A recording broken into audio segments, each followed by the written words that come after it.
పొలిటికల్గా చిన్న చంద్రబాబు నాయుడు తెలంగాణలోకి వస్తున్నాడు అనేది ఒక ఈ మధ్యకాలంలో అనిపిస్తుంది. ఆయన వస్తే మళ్ళీ ఆంధ్ర పాలన వస్తుంది అని చెప్పి మళ్ళీ ప్రచారం మొదలైంది. అంటే ఆయనకు హక్కు ఉంది, జాతీయ పార్టీ కాబట్టి.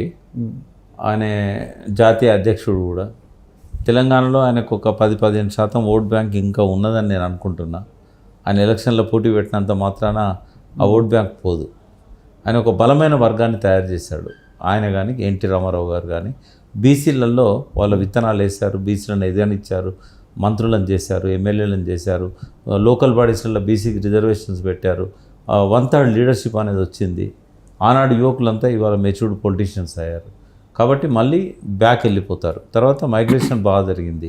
మైగ్రేషన్ జరిగింది కాబట్టి అక్కడ నుంచి వచ్చిన వాళ్ళంతా కూడా టీడీపీని ఓన్ చేసుకుంటారు. కాబట్టి టీడీపీ అనేది మళ్ళీ బలమైన శక్తిగా ఎదగడానికి పూర్తి అవకాశాలు ఉన్నాయి. మళ్ళీ పవన్ కళ్యాణ్, బీజేపీ, టీడీపీ ఈ 5 ఏళ్ళు సత్సంబంధాలు కనుక చంద్రబాబు నాయుడుకు, మోడీకి మంచిగా ఉంటే ఇదే కూటమి ఒక బలమైన శక్తిగా వస్తుంది తెలంగాణలో. ఈ బలమైన శక్తి ఇటు బీఆర్ఎస్ని అటు కాంగ్రెస్ని ఎదుర్కోవాలి. ఈ ట్రయాంగిల్ ఫైట్ అనేది జరుగుతుంది. ఈ ట్రయాంగిల్ ఫైట్ జరగడం వల్ల లాభం కాంగ్రెస్ పార్టీకి అవుతుంది. ఎందుకవుతుంది అంటే నెగటివ్ ఓట్ చీలిపోతుంది. యాంటీ ఇన్కంబెన్సీ చాలా వస్తుంది కాంగ్రెస్కి. యాంటీ ఇన్కంబెన్సీ ఇటు ఆ వర్గానికి ఈ వర్గానికి చీలిపోతుంది. మొన్న తెలివిగా రేవంత్ రెడ్డి, మోడీ ఒక రహస్యమైన ప్రణాళిక పెట్టుకొని తెలంగాణలో యాంటీ ఇన్కంబెన్సీ చీలిపోకుండా చూడగలిగారు. అదే కేసీఆర్ పతనానికి కారణం, ఓడిపోవడానికి. అది ఆయనకు అర్థం కాలేదు, అటు బీఆర్ఎస్లో ఉన్న నాయకులకు అర్థం కాలేదు. దాన్ని ఎట్లా ఎదుర్కోవాలనో వాళ్ళ దగ్గర స్ట్రాటజీ లేదు. ఇక్కడ ఏంటంటే ఈ రాబోయే రోజుల్లో ట్రయాంగిల్ ఫైట్ అనేది బీజేపీ ఒంటరిగా వస్తే ట్రయాంగిల్ ఫైట్ ఉండదు. బిట్వీన్ బీఆర్ఎస్ అండ్ కాంగ్రెసే ఉంటుంది. బీజేపీ టీడీపీతోని జనసేనతో కలిసి వస్తే ట్రయాంగిల్ ఫైట్ ఉంటుంది. ఆ ట్రయాంగిల్ ఫైట్లో లబ్ధి పొందేది అధికార పార్టీ. అందుకే రేవంత్ రెడ్డి చాలా ధీమాగా ఉన్నాడు, నేను 10 సంవత్సరాలు ఉంటాను అని. పరోక్షంగా ఆయన ఎంకరేజ్ చేస్తాడు. ఒకవేళ కాంగ్రెస్లో కనుక వర్గపోరు ఎక్కువై రేవంత్ రెడ్డిని తొలగించినట్టయితే ఆ కూటమికి రేవంత్ రెడ్డి నాయకత్వం వహిస్తాడు. ఎందుకంటే రేవంత్ రెడ్డికి ఏంటంటే బీజేపీ కూటమి, బీజేపీ, టీడీపీ, జనసేన మళ్ళీ టీడీపీకి పోతాడు. తను పోయి టీడీపీ నుంచి ఆ లీడ్ చేస్తాడు.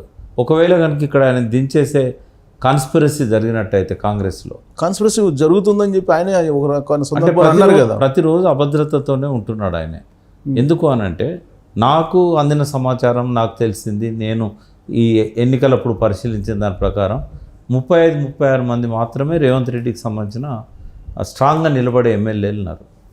పర్సనల్గా ఆయన ఎడిపోతాడు. ఇప్పుడైతే ఇంకొంతకాలం తర్వాత చెప్పలేము.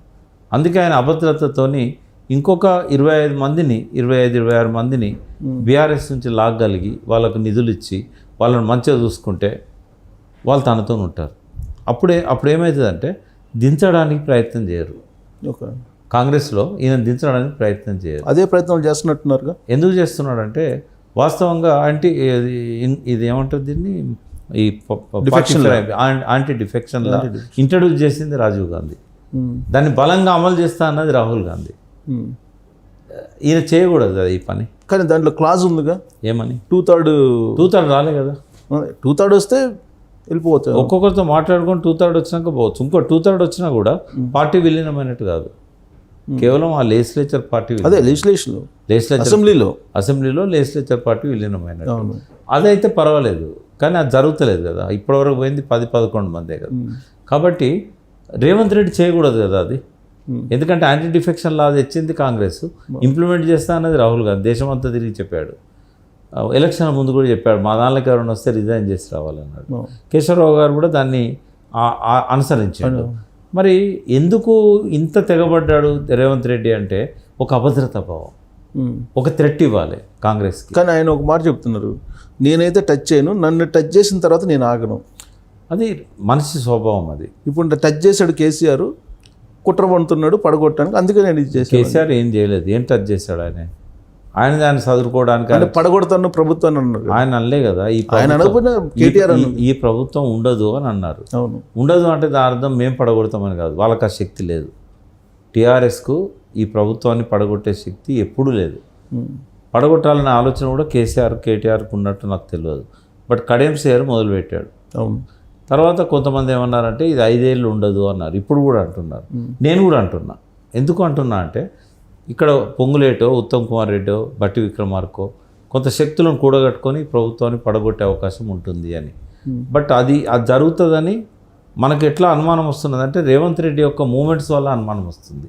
ఓకే. రేవంత్ రెడ్డి ఎందుకు అభద్రతా భావానికి లోనవుతున్నాడు, ఎందుకు వీళ్ళందరినీ తన వైపు తెచ్చుకుంటున్నాడు అంటే కాంగ్రెస్లో తను శాశ్వతంగా ఉండలేకపోవచ్చు అనే ఒక అభద్రతా భావం. అవసరమైతే తనకు 8 మంది ఎమ్మెల్యేలు తక్కువ పడితే బీజేపీ నుంచి కూడా తీసుకోవడానికి ఆయన వెనకాడాడు. అయితే ఒక థ్రెట్ ఆయన కాంగ్రెస్కి ఇవ్వదలుచుకున్నాడు. మీరు నన్ను ముట్టుకుంటే మాత్రం నేను ఈ ఎమ్మెల్యేలు అందరినీ నా దిక్కు తెచ్చుకొని నా మనసులో కూడా పెట్టుకొని నేను ప్రభుత్వాన్ని కాపాడుకుంటాను, మీరు నన్ను ఏం చేయలేరు అనేది చెప్పారంటారా, చెప్తారంటారా? ఇండైరెక్ట్గానే ఆయన ఒక హింట్ ఇస్తున్నాడు. ఇచ్చినట్టేనా? ఆ విషయంలో ఆయన తప్పట్టాల్సిన అవసరం లేదు. అసలు ఇచ్చినట్టేనా? ఇచ్చినట్టే. ఇస్తే అధిష్టానం ఒప్పుకుంటుందా కాంగ్రెస్? అంటే ఒక స్టేజ్ వరకు అధికారంలోకి వచ్చేదాకా అధిష్టానం అవసరం. అది పైకి వచ్చినాక అధిష్టానం కనుక ఈయనను అనుమానిస్తున్నప్పుడు తనను తను బలోపేతం చేసుకోవడం అవసరం. ఎందుకు అనుమానించింది అంటే బీజేపీలో ఒక 4-5 సీట్లలో ఎంపీలు గెలవడానికి పరోక్షంగా రేవంత్ రెడ్డి సహకారం అందించాడు. రేపు కేసీ వేణుగోపాల్ విచారణ కమిటీ ముందట ఇవన్నీ బట్టబయలు అవుతాయి. ఒక సాక్షాత్తు చెప్పినట్టున్నారుగా మొన్న తన ముఖ్యమంత్రి ఉన్న రాష్ట్రంలో ఆయనను అనుమానిస్తూ ఎంక్వైరీ పెట్టడం అనేది రేవంత్ రెడ్డికి సంబంధించిన అది బట్టబయలు చేస్తున్నది. ఆయన అనుమానిస్తున్నారు. కాంగ్రెస్ ఎవరిని నమ్మదండి. కాంగ్రెస్ ఎవరిని నమ్మదు. ఎవరైనా భద్రతతో ఉండాల్సిందే. చెన్నారెడ్డి లాంటి ఉద్దండుడే 2 సార్లు ఆ పార్టీని అధికారంలోకి తెస్తే 10 నెలల్లో ఒకసారి 13 నెలలకు ఒకసారి అంటే అక్కడ స్ట్రాంగ్ లేదు కాబట్టి ఈ మాత్రం ఉంది. అదర్వైజ్ ఏది ఉన్నా రేవంత్ రెడ్డిది దినదిన గండం 100 ఏళ్ళ ఆయుష్. అందుకే ఆయన సీట్ను ఆయన కాపాడుకోవడానికి కేసీఆర్ ఏమో ఓటుకున్నప్పుడు రేవంత్ రెడ్డి ఏదైతే మొదలుపెట్టిండో నా ఎమ్మెల్యేలను మింగేస్తారు చంద్రబాబు నాయుడు, ప్రభుత్వాన్ని పడగొడతాడని తన సీటును కాపాడుకోవడానికి ఆయనే చేశాడు. రేవంత్ రెడ్డి సీటును కాపాడుకోవడానికి ఈయన చేస్తాడు. కానీ ఆ తర్వాత మళ్ళీ 2018లో చేసింది కాంగ్రెస్ పార్టీని అవసరం లేకపోతే తీసుకున్నాడు కదా కేసీఆర్ 12 మందిని. చాలా తప్పులు చేశారు ఆయన. అంటే ఇంత పుస్తకం రాయొచ్చు. 2వ టర్మ్లో ఆయన చేసిన తప్పులు ఎన్ని అని మనం లెక్క పెడితే ఒక 300-400 పేజీల బుక్ రాయొచ్చు. ఒక్కొక్క తప్పు ఒక పేజీ పెట్టుకుని ప్రజాక్షేత్రంలో శిక్ష వేశారు. ఇంకేంది శిక్ష వేసినా కూడా గుణపాఠాలు తీసుకోవాలి. అయితే మొదటిసారి నేను అభినందిస్తున్నా ఏంటంటే అసెంబ్లీకి రావాలని నిర్ణయం తీసుకొని ఎంట్రీ ఇచ్చాడు. ఇది నేను కోరుకున్న మార్పుల్లో మొదటిది. చూద్దాం రాబోయే రోజుల్లో. ఇంకొక కోణం ఏంటంటే బీఆర్ఎస్ పార్టీ బీజేపీలో విలీనం కాబోతుంది అనేది సాధ్యం కాదు. ఆ పని ఎవరు చేయరు. కేసీఆర్ చేయడు, జైల్లో ఉన్న కవిత దాన్ని సపోర్ట్ చేయదు, కేటీఆర్ అసలే చేయడు. మరి ఎందుకు చాలా బలంగా వినిపిస్తుంది ఇది? 16% పడిపోయింది ఓట్ బ్యాంక్, ఇంకా ఆ పార్టీ నిలవదని. అది తప్పండి. 16% పడిపోలే. ఏమైందంటే పార్లమెంట్ ఎన్నికలు ఎప్పుడూ క్రైటీరియా కాదు. ఆయన ఒక రాంగ్ స్ట్రాటజీతో పోయిండు.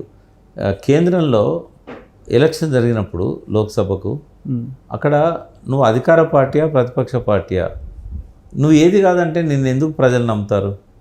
నువ్వు ఈ కుంపట్లో లేవు, ఆ కూటమిలో లేవు. అది పెద్ద బ్లండర్. ఆ బ్లండర్ ఎవరెవరు ఒక్క కేసీఆర్ కాదు, జగన్ అదే బ్లండర్ చేశాడు, కేసీఆర్ అదే చేశాడు, నవీన్ పట్నాయక్ అదే చేశాడు. ఈ బ్లండర్ చేసిన వాళ్ళందరూ తుడిచిపెట్టుకుపోయారు. మొత్తం కంట్రీ వైజ్ అదే ఉందండి సినారియో. అంటే ఎటో ఒక దిక్కు ఉండాలి. ఆ ఓటును ఉంటావా, ఈ ఓటును ఉంటావా.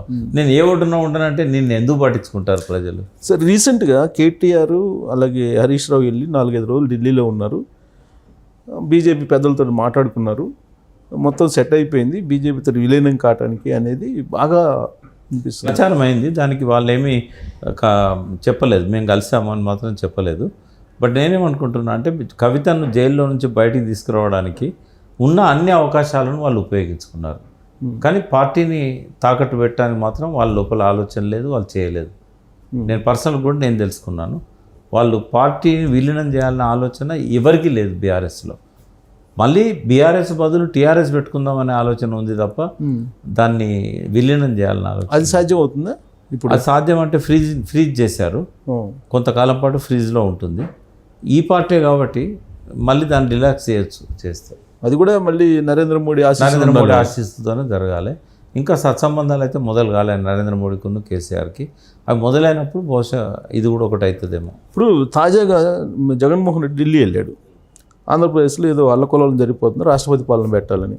దానికి ఇండియా కూటమిలో ఉండేటువంటి వాళ్ళందరూ మద్దతు ఇచ్చారు. బట్ గురువుగా ఉన్నటువంటి కేసీఆర్ మాత్రం దూరంగా ఉన్నాడేంది?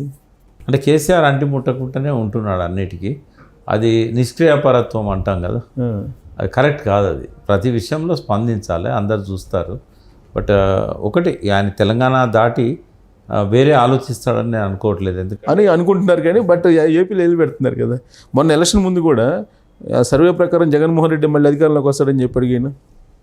కేసీఆర్కు ఈ అనుభవాల తర్వాత ఇప్పుడు ఆయన పార్టీ పతనమై ఎలక్షన్స్లో ఓడిపోయి పార్లమెంట్లో ఒక్క సీట్ రాని పరిస్థితి, ఇంకా ఆయన తెలంగాణ బౌండరీ దాటి ఆలోచిస్తాడని నేను అనుకోను.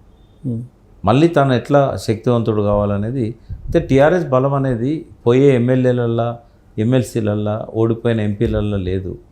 టీఆర్ఎస్ బలం అనేది మారుతున్న ప్రజల ఆలోచనలలో ఉంది. ఇప్పుడు రాబోయే రోజులల్లో పికప్ అయ్యేది టీఆర్ఎస్, పతనం అయ్యేది కాంగ్రెస్ రాష్ట్రానికి సంబంధించినంత వరకు. ఇప్పుడు జగన్మోహన్ రెడ్డికి కేసీఆర్కి మధ్య బలమైన సంబంధాలు ఉన్నాయనేది అందరికీ తెలిసిందే కదా. ఇప్పుడు అది కంటిన్యూ అవుతున్నట్టేనా? ఇప్పుడు కంటిన్యూ అవుతున్నాయో లేదో మనకు తెలియదు. ఒకరికొకరికి ఇప్పుడు చేసుకునేది కూడా ఏం లేదు కదా. ఇప్పుడు కంటిన్యూ స్నేహం కొనసాగించాలని కేసీఆర్ అనుకోవచ్చు.